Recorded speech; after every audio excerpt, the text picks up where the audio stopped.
Hai semua, selamat datang. Melanjutkan kembali dari cerita sebelumnya. Dan kali ini berlanjut di cerita Osama Ranking episode ke-16. Semua ini kuambil berdasarkan manga bahasa Koreanya. Semoga jalan ceritanya mudah dipahami. Sebuah perintah Raja Desa kepada prajurit untuk menangkap Gigan raksasa yang langsung dilaksanakan. Tak tinggal diam, Gigan berusaha melawannya. Kage yang berteriak meminta kepada Gigan untuk jangan melawan. Namun ia tetap melawan hingga para prajurit kewalahan. Sedangkan Raja Desa menilai prajuritnya. Tanpa kapten mereka bergerak asal-asalan. Setelah itu Raja Desa melihat prajuritnya bertarung dengan lebih baik. Tapi tetap saja tak bisa melukai Gigan. Kemudian Pangeran Boji dan Kage turun untuk menghentikannya. Raja Desa malah menganggap apa yang akan dilakukan si Cacat, atau lebih jelasnya yaitu Boji. Tanpa basa-basi Raja Desa mengeluarkan petirnya, lalu dilemparkannya kepada Gigan, sehingga ia langsung tersetrum dan ambruk pingsan. Apa yang diminta Kage dihiraukannya, lalu ia menyapa Pangeran Boji. Kemudian Domas menanyakan kepada Raja Desa siapa sebenarnya yang ia cari. Raja Desa menjawab pertanyaannya. Ia mencari orang yang telah membebaskan tahanan negerinya. Dalang dibalik ini semua yaitu Miranjo. Ia ingin Miranjo menebus semua ini dengan nyawanya. Tapi Domas malah tak mengerti sama sekali siapa Miranjo sebenarnya. Mendengar nama Miranjo, kemudian Pangeran Boji teringat akan ibundanya tercinta, yang dimana ibunda tercinta meninggal dunia karena ulah Miranjo. Miranjo yang terbang bersama naganya menatap penuh dengan kebencian. Kemudian ia mengeluarkan sebuah cermin dari dalam bajunya. Lalu cermin itu mengeluarkan cahaya yang bersinar seolah seperti sihir. Ibunda meminta tolong kepada Miranjo untuk tak melibatkan anaknya. Ia memohon untuk menyelamatkannya. Setelah Pangeran Boji terasa aman di dekapan ibundanya, para pasukan pemanah mulai melepaskan anak-anak panah tersebut hingga mengenai sekujur tubuh raksasa ibunda Pangeran Boji. Ibundanya harus meninggal dunia dengan cara yang tragis. Setelah itu tiba-tiba Miranjo terjatuh dari atas naga hingga tubuhnya tak berdaya. Mengingat hal itu, Pangeran Boji menangis. Semua terkejut melihatnya. Pangeran Boji mengusap air mata dan mencoba untuk tersenyum. Kage bertanya-tanya apa yang sebenarnya terjadi kepada Pangeran Boji. Ia menangis di depan orang lain. Meski begitu akan banyak hal-hal yang menyenangkan yang sedang menunggunya. Ia berharap jangan sampai kalah dengan keadaan apapun. Di waktu yang bersamaan, Raja Desa mengatakan jika di antara mereka tidak ada yang menghentikan penaklukan Miranjo, tentu Raja Bos akan mengganggu.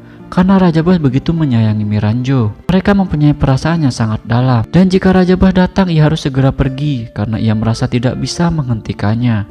Kemudian ia mengatakan haruskah ia pergi. Jika ia pergi harus membawa Gigan raksasa kembali ke dunia bawah. Mendengar perkataan Raja Desa, Pangeran Boji lalu melindungi Gigan raksasa. Namun setelah itu Raja Desa mengatakan Gigan adalah seseorang yang penuh dengan dosa. Kage yang penasaran dosa apa yang telah diperbuatnya. Kemudian Raja Desa menjelaskan sebenarnya dia adalah seorang pejuang. Pada masa lalu Raja Desa dan ayahnya bersaing untuk mendapatkan supremasi dunia bawah. Namun demi mencapai semua itu mereka menggunakan tentara bayaran. Tentara bayaran memiliki periode yang terbatas. Pada akhirnya Gigan berkhianat meski mereka memenangkan pertarungan karena yang dilawan adalah Gigan hingga menyebabkan kerugian yang besar. Karena para raksasa mempunyai kebiasaan kuat merawat bayi, para tentara dunia bawah mencoba memanfaatkan bayi tersebut untuk sandra hingga mereka menyerang para raksasa yang sejenis seperti Gigan secara diam-diam. Dan para raksasa itu tak bisa berbuat apa-apa. Semua harus mati terbakar habis dan terkena serangan panah. Gigan yang tak terima melihat itu semua, kemudian ia berkhianat dan menghabisi semua rekannya. Namun pada akhirnya Raja Desa mengutus Ouken untuk menaklukkan Gigan raksasa. Singkat cerita, Gigan berhasil ditaklukkannya. Kembali di mana Raja Desa bercerita, tiba-tiba Gigan tersadar dengan sangat marah, lalu menyerang Raja Desa. Saat itu juga Raja Desa mengatakan ia tahu dengan perasaannya. Namun karena itu semua adalah perang, apa saja bisa terjadi. Di waktu yang sama, Raja Desa mengeluarkan petir dan ia bersiap menyerang Gigan. Namun tiba-tiba Pangeran Boji melompat ke arah Gigan dan langsung mengarahkan pedangnya tepat pada petir Raja Desa. Sungguh mengejutkan. Petir itu mudah ditahan dan dikendalikan hingga petir itu berubah arah. Semua yang berada di situ terkejut melihatnya. Raja Desa yang merasa kesal lalu ia mengeluarkan petir lebih besar dari sebelumnya. Sontak Pangeran Boji terkejut lalu pedangnya terlepas. Karena pedangnya terjatuh, ia tak bisa melakukan apa-apa tanpa pedangnya. Ia berbicara kepada Raja Desa untuk mencari pedangnya, namun Raja Desa tak mengerti apa yang dibicarakannya. Kemudian Pangeran Boji menoleh ke arah Kage, karena Kage yang paling mengerti. Lalu Kage meminta kepada prajurit untuk memberikan jalan. Sampailah ia kepada Pangeran Boji sambil membawa pedangnya. Saat itu pun Pangeran Boji terlihat sangat senang. Raja Desa menanyakan apakah pedang itu dari Despa. Kage memberitahunya bahwa Pangeran Boji adalah murid dari Despa. Seketika Raja Desa memalingkan wajahnya. Belum selesai mengatakannya, Kage menjelaskan bahwa mereka tak ada niat untuk melawan Raja Desa dan meminta jangan membawa Gigan. Namun Raja Desa kembali mengeluarkan kekuatan yang sangat besar hingga membuat Kage dan Pangeran Boji terkejut melihatnya. Tapi Raja Desa menghentikannya karena ia mencoba untuk menghubungi Pangeran Despa lewat kekuatan telepatinya. Raja Desa penasaran apa yang dilakukannya. Kemudian ia mengatakan ia tengah bertarung dengan anak yang dilatihnya. Seketika Pangeran Despa terkejut saat mengetahui hal itu. Lalu Raja Desa bertanya kembali apa yang telah diajarkan, serta apa yang telah diberikan kepadanya. Ia penasaran dan meminta Despa untuk menceritakannya. Sesungguhnya Raja Desa tak ingin menyia-nyiakan stamina di sini dan butuh persiapan untuk pertempuran melawan Raja Bos. Ia melihat Pangeran Boji masih sangat lemah. Lalu Pangeran Despa mengatakan walau Pangeran Boji dianggap lemah, tapi sang kakak tetap tak akan bisa mengalahkannya, dan bahkan untuk mengalahkan Raja Bos pun tak akan sanggup. Tak ada seorang pun yang kekuatannya seperti Raja Bos, dan herannya lagi mengapa orang sekuat itu tak menginginkan posisi yang lebih dari itu. Setelah mendengarkan analisis dari Pangeran Despa, Raja Desa menghela napasnya, dan ia mengatakan ia membenci Despa. Sebagai raja di suatu kerajaan, tidak ada alasan untuk mundur. Kemudian Pangeran Despa berupaya memberitahu cara untuk mengalahkan Raja Bos. Despa mengatakan Pangeran Boji yang akan membuatnya menghadapi Raja Bos. Seketika membuat Raja Desa terdiam melihat ke arah Pangeran Boji. Lalu Pangeran Despa melanjutkan perkataannya. Raja Desa harus membunuh Miranjo yang tak berdaya. Setelah itu ambil kepala iblis yang berada di tubuhnya. Lalu Pangeran Despa meminta untuk mengurus semua ini padanya dan kapten, serta ia berharap sang kakak untuk mundur saja.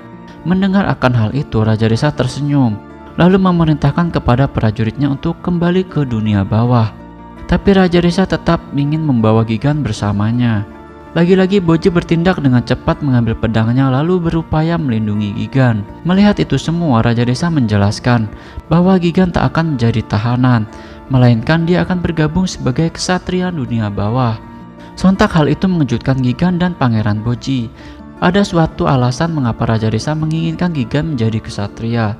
Kembali di mana cerita masa lalu Raja Desa, di mana setelah bertempur bersama Pangeran Despa dan kesatria Oken, Raja Desa menghalalkan segala cara untuk mengalahkan ayahnya. Dia berencana untuk menggunakan tentara bayaran juga. Namun pikiran Despa berbeda. Ia menganggap apa yang dilakukannya sama saja tak ada bedanya dengan ayahnya. Seketika itu Raja Desa marah dan memukul tanah yang berada di depannya. Walau begitu, Pangeran Despa begitu menyadari dirinya yang lemah. Di saat bersamaan, Oken berupaya menenangkan Raja. Kemudian ia berucap, tanggung jawab seseorang yang berada di atas sangatlah besar. Dan Pangeran Despa pasti juga tahu. Faktanya, kita juga tidak tahan dengan keras kepala yang dimilikinya. Meski begitu, dirimu mempunyai keberanian merencanakan melawan pemberontakan ayahmu yang kejam. Dan setiap saat, aku akan menjadi saudaramu. Serta Oken sangat yakin mampu memenuhi permintaan Pangeran Despa untuk disiplin dan ramah serta akan membuat kesatria terkuat. Kemudian ia menunjuk ke arah Gigan. Ia juga orang yang cocok.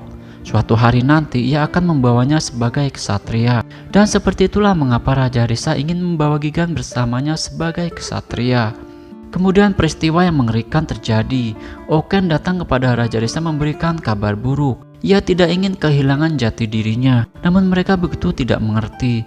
Lalu Oken mencoba melukai tangannya, namun luka di tangannya kembali pulih. Bisa dikatakan ia abadi. Lalu ia meminta pertolongan untuk diselamatkan. Namun Raja Desa dan Despa tak bisa berbuat apa-apa. Hingga akhirnya Oken kehilangan jati dirinya dan menjadi monster pembunuh yang mengerikan.